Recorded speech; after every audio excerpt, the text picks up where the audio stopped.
you guys just released, as of this recording, Indi Hartwell's new theme, which is, and I'm going to say this the way I've said it to everybody that I've worked with and who I know that you've worked with. I've always positioned myself as a composer, being like, okay, like thinking more of like, I can do a lot of different styles, but like really kind of weird shit too. You know what I mean? And I was saying this to Justin a while ago. I go, dude, you can come up with something like Indi Hartwell's theme wasn't out at that point, so I didn't tie it there. But I was like, you guys can write all of this different music for people. It could sound so different, but whereas I'm kind of like, I mask a lot of who I am and what I would do. I'm like, all right, cool, it's really stylistic. I'm like, no matter what you guys do, even when you're doing like an Indi Hartwell theme, it sounds like Downstate. And it's so cool. Like I was listening to it at the gym this morning, and I was listening to it like 2 or 3 times because like the first time I heard it, I was like, okay, this is great. Then you're at the gym, you're kind of in your zone, and you're listening to it, and you're like, this has a lot of biscuit in it. Wait, these are some really cool lyrics.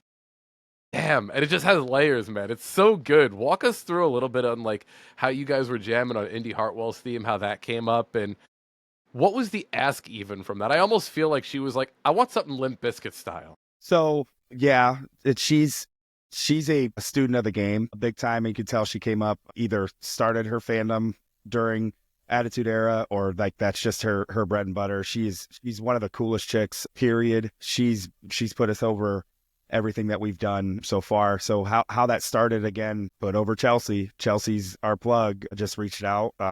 Specific, there was a group of releases about 6 months ago, and Tom and Indi were a part of it. And I think, and I'm sure we'll get into Tom a little bit, but we are such big fans of both. Like, we were watching NXT because of Indi's run, her Dexter stuff. I thought that was some of the most entertaining television on the planet. And top of that, she can fucking wrestle. Like, she's really, really good.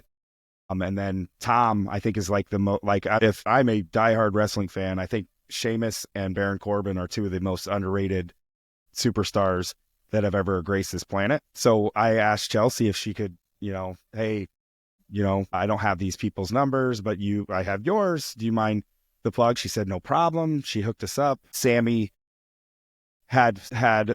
she knows who we are through all of our stuff that we've had on, WWE or AEW. And she liked what we did for Buddy. I think he only used it in New Japan, but he had kind of the same directive, which was, I really like Limp Bizkit. Can you do it? I'll put that song over forever. We threw a little bit of stereo mud thing in the second verse of that. It's one of the heaviest things we've ever written. I think that song's badass. It's called Secret No More. But with Indi, she asked something similar, and that was a song that she picked out. So my brother dove in with all the music, and then I said, well, that's the style that she wants is actually Sean's, but I'll write it.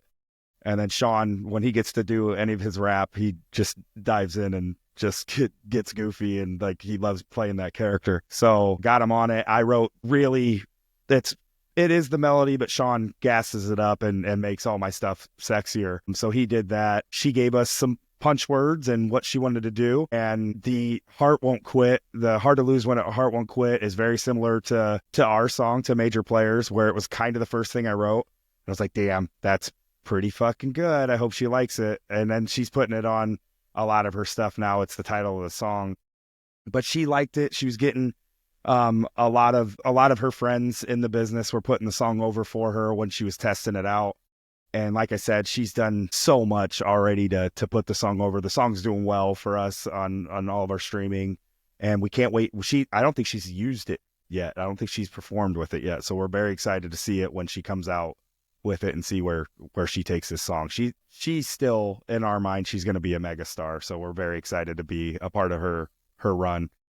You talked about Sheamus and you talked about Tom. I got to throw Indi in there too, because any of the work that you see from her in the ring is top notch. And she's somebody who, has such a strong wrestling background, and then can do the stuff with Dexter Lumis, and then can go on her YouTube and be just charming as hell, and then can do all of these different things. And like, you hear a song like that, and it's funny, for me, I'd have never picked that out for something that Indi would have. But you know what? You're going to see her rock out to that on TV and anywhere else that she goes. Like, she's going to make that song just like you guys made it for her. And it's just going to be such an awesome thing seeing her rip to it live. I appreciate that. I can't remember what Biscuit song I had in my head for that, but there's definitely a Fred Durst offbeat thing that he does live, and I can remember him doing his like gas up thing that he does. I think it's something from Woodstock where he's just on the and or whatever, and I was like, well, that I'm gonna do that, man, because I think it goes nuts when it does counter, and it sticks out a little bit more. It gets me going. I'm super proud that came out kind of first. It's pretty fun. That'll be a song too that no matter where she goes, and let's say she does go back to WWE at one point, that's going to be another song, honestly, that's going to be very like Cody's, where that follows her. I say this with a lot of wrestlers, is your song could evolve over time. When I've worked on Mercedes' theme, Mercedes Martinez's theme, we have a little melodic motif that goes through all of them. That's become like the Mercedes kind of vibe, even if she's teaming with like Diamante or she's doing something for Impact or AEW.